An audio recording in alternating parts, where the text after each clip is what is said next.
ඝනත්වයේ ρ වන ද්‍රව්‍යයකින් සාදපු ඒකාකාර දණ්ඩක් ඝනත්වයේ සිග්මා වන ද්‍රවයක ගිල්වලා දණ්ඩ එක් කෙළවරක් භාජනයේ බිත්තියට අසවු කරලා තියෙනවා. දණ්ඩේ මුළු දිගෙන් පහෙන් එකක් තියෙන්නේ ද්‍රවයට පිටතින්. අපෙන් අහනවා ρ බෙදීම සිග්මා අනුපාතය. ρ කියලා කියන්නේ දණ්ඩ සාදපු ද්‍රව්‍යයේ ඝනත්වය, සිග්මා කියලා කියන්නේ ද්‍රවයේ ඝනත්වය.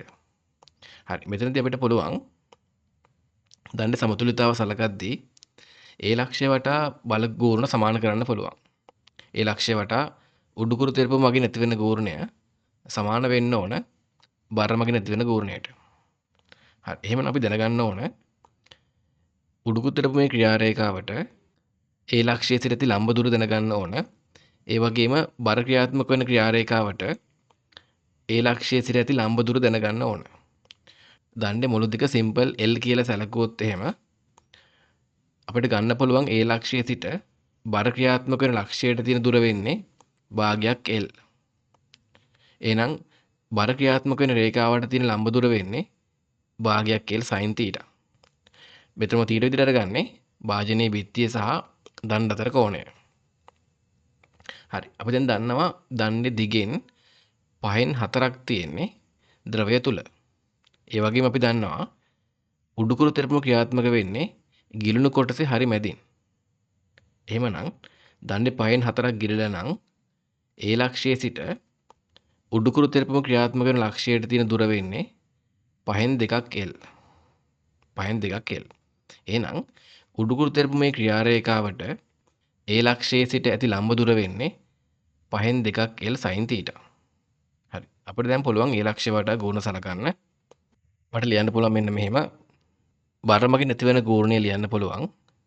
mg වැඩි කිරීම ලම්බ දුර වෙන්නේ භාගයක් L sin θ.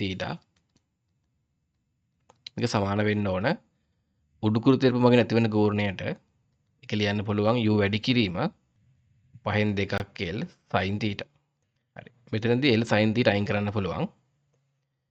එතනින් ලැබෙනවා mg වැඩි කිරීම භාගය සමානයි u වැඩි කිරීම 2/5. දැන් අපිට mg ලියන්න පුළුවන් මෙන්න මෙහෙම. mg කියන්නේ දණ්ඩේ මුළු බර. දණ්ඩේ මුළු බර ලියන්න පුළුවන්. දණ්ඩේ පරිමාව කියනක ලියන්න පුළුවන් දණ්ඩේ හරස්කඩ වර්ගඵලය කැපිටල් A නම් A වැඩි කිරීම L දණ්ඩේ මුළු පරිමාව මේක වැඩි කරනවා දණ්ඩ හදපු ද්‍රව්‍යයේ ඝනත්වයෙන් ඒක ρ. එහෙනම් AL ρ කියන්නේ දණ්ඩේ ස්කන්ධය G වලින් වැඩි කරාම දණ්ඩේ බර. එහෙනම් AL ρ G වැඩි කරනවා භාගයෙන්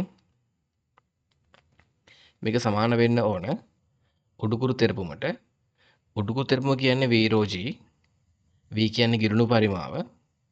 එහෙනම් දණ්ඩේ ගිලුණු පරිමාව ලියන්න පුළුවන් හරස්කඩ වර්ගඵලය වැඩි කිරීම පහෙන් හතරක් L. එහෙනම් මේ කියන්නේ දණ්ඩේ ගිලුණු පරිමාව. ඒක වැඩි කරන්න ඕන ද්‍රවයේ ඝනත්වයෙන්. ද්‍රවයේ ඝනත්වයේ සිග්මා. එහෙනම් උඩුකුරු තෙරපුම මෙන්න මේ විදිහට ලියන්න පුළුවන්. මේක වැඩි කරන්න ඕන 2/5. හරි. මෙතනදී ALG අයින් කරන්න පුළුවන්.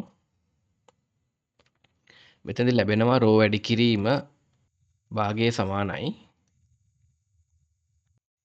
8/25යි සිග්මා. අපෙන් අහන්නේ ρ බෙදීම සිග්මා අනුපාතය. එහෙනම් ρ බෙදීම සිග්මා අනුපාතය වෙන්නේ 16/25ක්. නිවැරදි පිළිතුර වෙන්නේ පළවෙනි පිළිතුර.